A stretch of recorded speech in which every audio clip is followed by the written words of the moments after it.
Class 9th subject English question number 12 की हम बात करते हैं। तो इसमें जो क्वेश्चन होते हैं वो 2 मार्क्स के आते हैं और वो भी पोइट्री से आते हैं बिहाइव की। तो इसके 2 मार्क्स के क्वेश्चन को समझते हैं। तो चलिए सबसे पहला क्वेश्चन है, फिर से समझ लीजिए, ये जो 2 मार्क्स का क्वेश्चन है वो किससे आएगा? पोइट्री से आएगा। तो पोइट्री वाले क्वेश्चन को समझ लेते हैं हर पोइट्री के। तो इसमें है where does the traveller find himself, traveller अपने आप को कहाँ पाता है। What problem does he face, उसको क्या समस्या आती है। तो यहाँ पर देखिए क्वेश्चन से ही लिख देते हैं, the traveller finds himself at a point where 2 roads diverge. तो वो वहाँ पाता है अपने आप को जहाँ से 2 रास्ते निकलते हैं। His problem is that he can not decide which road he should take, और उसकी प्रॉब्लम ये है कि इन 2 रास्तों में उसे किस रास्ते में जाना है वो या इसको डिसाइड नहीं कर पाता है। और पोयम का नाम ही है द रोड नॉट टेकन, और इसको किसने लिखा है? रॉबर्ट फ्रॉस्ट ने लिखा है, उसी पर बेस्ड है। सेकेंड क्वेश्चन है, which of the 2 roads did the poet choose and why. तो he choose the road that was less travelled and more challenging. तो उन्होंने जो पोएट था तो वो कैसी रोड को चुना और क्यों चुना? तो उसने ऐसी रोड को चुना जिसमें कम लोग चले थे और जिस पर ज़्यादा चैलेंज थे माने वो रास्ता साफ नहीं था, ऐसे रास्ते का चुनाव पोएट ने किया। अगला प्रश्न है, what do yellow woods represent. Yellow येलो वुड्स क्या दर्शाते हैं?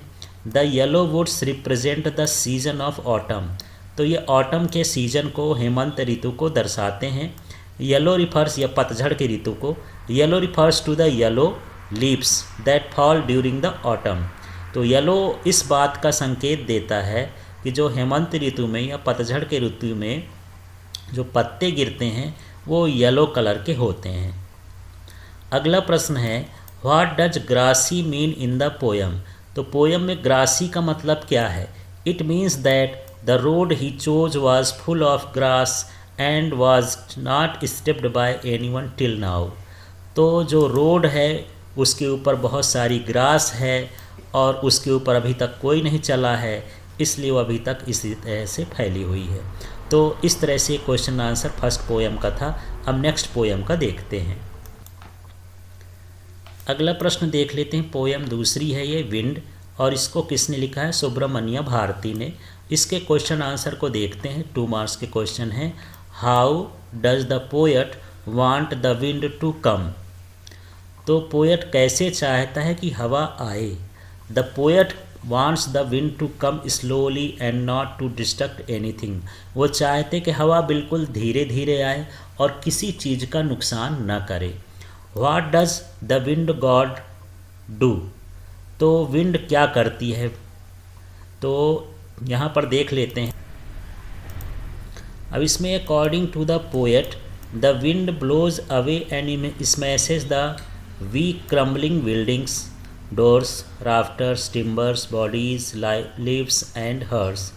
तो जब विंड बहुत तेज चलती है तो वो टूटे फूटे जैसे दरवाजे हैं, बिल्डिंग हैं, खिड़कियां हैं, लकड़ी हैं, कुछ पत्ते हैं, इन सारी चीज़ों को उड़ा ले जाती है।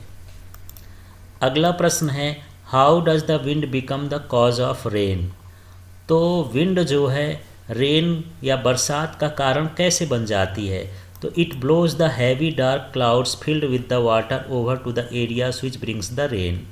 तो ये जो बड़े बड़े काले बादल होते हैं उनको जो है बहा करके लाती है दूसरे जगह पर, और वहाँ फिर क्या होती है? बरसात। तो इसको बहा कर लाने वाली चीज़ कौन होती है? विंड होती है।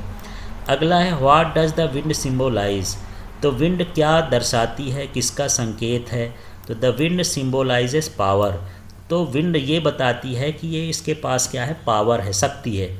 We must have a strong hearts as well as will power to face any troubles और हार्डशिप। और इसका मतलब ये है कि हमारे अंदर भी एक इच्छा शक्ति होनी चाहिए कि हम अच्छे चैलेंजेस को, परेशानियों को, दिक्कतों को अपने ज़िंदगी में सामना कर सकें। इतनी हमारे पास पावर होनी चाहिए। अब अगला प्रश्न है poem 3 rain on the roof. ये किसने लिखा है, कोट्स किन्ने लिखा है, इसको देख लेते हैं। तो 9वां प्रश्न है what sound do the rain drops make. तो जो रेन ड्रॉप्स होती हैं वो किस तरह का साउंड बनाती हैं।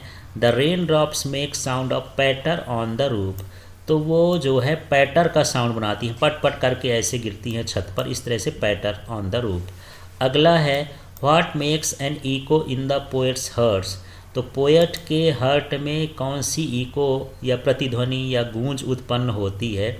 The sound of rain drops on the roof makes an echo in the poet's hearts. दो जो पानी बरसता है उसकी बूंदें जो आवाज़ करती हैं उसकी इको जो है पोएट के हर्ट्स पर महसूस होती है। अगला है what is the single major memory that comes to the poet. कौन सी एक मेमोरी है, याददाश्त है जो पोएट को याद आती है। The single major memory that comes to the poet, ये तो यहाँ तक तो क्वेश्चन से है, is that of his mother and her fond look. तो उसको अपनी माँ याद आती है और वो कितने प्यार से देखती है वो याद आ जाती है। Who are the darling dreamers the poet refers to. इस पोयम में डार्लिंग ड्रीमर्स का मतलब क्या है। Darling dreamers refers to the poet and his siblings when they were children and had sweet dreams. तो वो जो उसके भाई बहन हैं पोएट के, जो जब बच्चे थे तो उनके साथ वो खेला करते थे, इन्हीं को डार्लिंग ड्रीमर्स उन्होंने कहा है पोयम में। अब अगला पोयम है the lake isle of Innisfree. William Butler Yeats ने इसको लिखा है। तो यहाँ है why does the poet want to go to Innisfree. तो पोएट जो है इनिस्फ्री में क्यों जाना चाहता है। तो the poet wants to go to Innisfree to enjoy its natural beauty. तो उसकी जो प्राकृतिक सुंदरता है उसको इंजॉय करना चाहता है, इसलिए वहाँ पर इनिस्फ्री में जाना चाहता है। अगला है what kind of place is Innisfree. Innisfree किस प्रकार की जगह है। Innisfree is a natural place which is full of beauty and peace. तो एक ये प्राकृतिक जगह है जो सुंदरता और शांति से क्या हुई है, भरी हुई है, ब्यूटी और पीस से। अगला है why does the poet want to go to Innisfree. तो पोएट जो है इनिस्फ्री में क्यों जाना चाहता है, फिर से रिपीट हो गया है पर देख लेते हैं। Why the poet wants to go to Innisfree to enjoy its natural beauty. Innisfree इसलिए जाना चाहता है कि उसकी प्राकृतिक सुंदरता को वो देखना चाहता है। 16 how is the city life different from the life at the lake of Innisfree. तो किस तरह से इनिस्फ्री के झरने में, लेक में जो है शहर की लाइफ डिफरेंट होती है, भिन्न होती है, कैसे। The poet does not like city life. Poet को शहरी जीवन पसंद नहीं है। The pavements are dull and grey. वहाँ का जो रहन सहन है, वातावरण है, वो बिल्कुल अच्छा नहीं है। There is a cos all around. वहाँ पर शोर शराबा ज़्यादा है। But there is a natural beauty all around in Innisfree. लेकिन इनिस्फ्री में चारों तरफ जो है प्राकृतिक सुंदरता है। अब अगली पोयम 5 है, ये ए लीजेंड ऑफ नॉर्थलैंड, और इसको फेवर कैरी ने लिखा है। और इसके क्वेश्चन आंसर को देख लेते हैं। Why are the people in the northland not able to sleep throughout the night. तो नॉर्थलैंड के जो लोग हैं पूरी रात क्यों नहीं सो पाते हैं। तो यहाँ पर देखते हैं इसका answer. The people of northland are not able to sleep as at the night. तो इतना भाग तो यहाँ से क्वेश्चन का ही है पूरा का पूरा। The people of northland are not able to sleep. अब यहाँ से क्वेश्चन है as the nights are very long and cold during winter. क्योंकि ठंडी के समय जो रात होती है वो बड़ी लंबी होती है और ठंड होता है, इसलिए वो पूरी रात नहीं सो पाते हैं। अगला है what did Saint Peter ask the old lady for. तो सेंट पीटर ने ओल्ड लेडी से क्या पूछा। तो Saint Peter asked the old lady for one of her baked cakes. तो सेंट पीटर ने उस ओल्ड लेडी से एक जो है रोटी का पका हुआ टुकड़ा मांगा, उसे चाहा, मांगा, ऐसे समझ लीजिए। 9 नंबर है how did Saint Peter punish the old lady. तो सेंट पीटर ने ओल्ड लेडी को कैसे सजा दी। तो Saint Peter punished the old lady by changing her into a bird. तो सेंट पीटर ने उनको इस प्रकार सजा दी कि उसको औरत से क्या बना दिया, एक पक्षी बना दिया, बर्ड बना दिया। फिर why was Saint Peter tired and hungry, Saint Peter जो है थके हुए और भूखे क्यों थे। Saint Peter was returning after his lengthy journey, क्योंकि सेंट पीटर जो है एक लंबी यात्रा से लौटे थे। He had fasted and had not consumed any food और वाटर, और वो उपवास रखे थे, उन्होंने किसी प्रकार का खाना नहीं खाया था और पानी नहीं पिया था, इसलिए टायर्ड भी थे और हंग्री भी थे। इस तरह के क्वेश्चन आंसर है इसमें।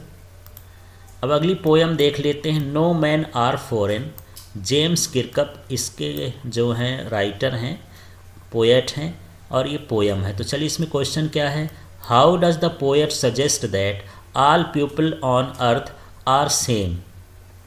तो पीपल जो है कैसे सुझाव दिए पोएट की इस धरती पर जितने लोग हैं सब एक जैसे हैं।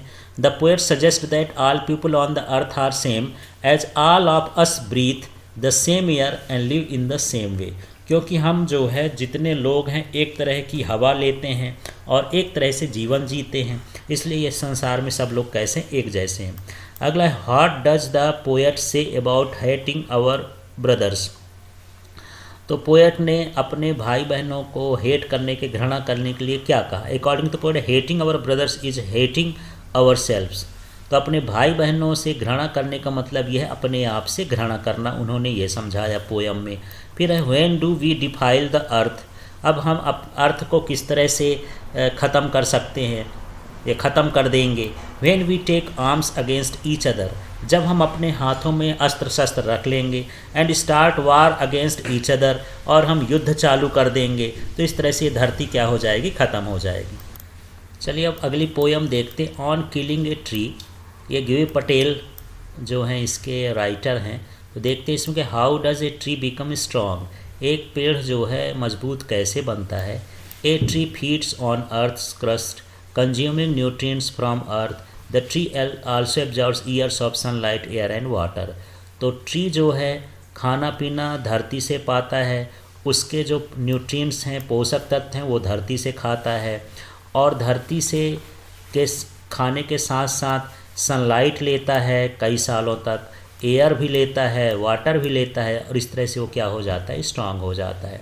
How does a tree heal itself, तो ट्री जो है अपने आप को कैसे हील कर लेता है, यदि उसको खरोंच लग गई तो अपने आप को भरता कैसे है, यदि उसको तोड़ फोड़ हो गई तो कैसे अपने आप को भरता है। तो the tree in the poem heels itself bye absorbing years of sunlight air and water. तो कई सालों तक वो सूर्य का प्रकाश लेता है, हवा लेता है, पानी लेता है, एयर और वाटर लेता है, और इस तरह से अपने आप को वो हील कर लेता है। फिर how does a tree grow to its full size, तो कोई भी ट्री अपने फुल साइज में किस तरह से ग्रो करता है। तो the tree grows it's full size bye absorbing years of sunlight. वही रिपीट क्वेश्चन है कि वह बस क्वेश्चन पूछने का तरीका अलग हो गया है। तो वह कई सालों तक सनलाइट लेता है, वाटर लेता है, एयर लेता है। It slowly grows out the earth and sprouts leaves, और ये धीरे धीरे धरती पर उगता है और पत्ते को बिखेरता है, इस तरह से वो बढ़ता है। तो इस तरह से ये पोयम है। अब अगली पोयम देख लेते हैं, ये slumber did my spirit seal, William Wordsworth की ये पोयम है। तो इसमें पहला क्वेश्चन देख लेते हैं, what changes did the slumber bring in the poets feeling. तो पोयम है व्हाट चेंजेस, क्वेश्चन है what changes did the slumber bring in the poets feeling. तो नींद जो है पोएट के फीलिंग पर क्या चेंज लाती है। The slumber brought peace to his mind, जब नींद आती है तो उसके दिमाग में शांति आती है। What caused the slumber of the poet, तो पोएट को नींद आने के लिए क्या कारण थे। The death of his beloved cause the slumber of the poet, उनके जो प्यारे लोग थे उनकी मृत्यु हो गई, उसको सुन करके, समझ करके, देख करके वो भी नींद में आ गए। What does the poet mean by spirit and what state was it, यहाँ पर पोएट जो है स्पिरिट से क्या समझाना चाहते हैं और ये कौन सी स्थिति होती है। In the poem the word spirit refers to the mind of the poem, तो यहाँ पर स्पिरिट का मतलब होता है कि पोएट का मन, दिमाग, मस्तिष्क।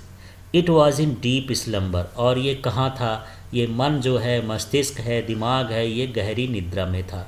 तो इस तरह से यहाँ से पोयम के क्वेश्चन आंसर ख़त्म होते हैं। या आपके पेपर में क्वेश्चन नंबर 12 में पूछे जाएंगे।